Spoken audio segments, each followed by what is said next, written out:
আসসালামু আলাইকুম সবাইকে। আশা করি সবাই খুব ভালো আছেন এবং সুস্থ আছেন। আজকে একটা বিষয় নিয়ে কথা বলবো, সেটা হচ্ছে বদনজর।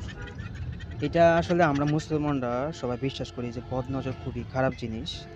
আমাদের এটা আ লাগে মানুষের নজর, মানুষের চোখের নজর। আ একটা প্রবাদ আছে যে উটকে পাতিলায় নিয়ে যায় আর মানুষকে তার কবরে নিয়ে যায় এই বদনজর।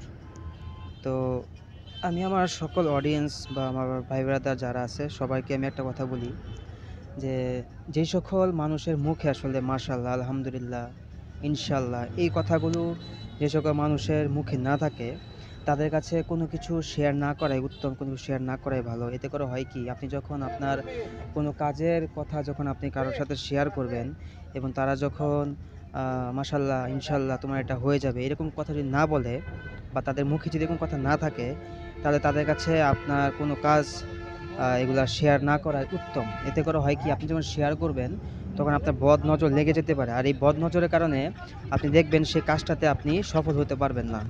তো সেই ক্ষেত্রে সবারই উচিত আমাদের এই জিনিসটা মেনে চলা। ঠিক আছে? তো আশা করি বুঝতে পারছেন বিষয়টা কি বোঝাতে চাচ্ছি। সবাই খুব ভালো থাকবেন, সুস্থ থাকবেন। আল্লাহ হাফেজ। আসসালামু আলাইকুম।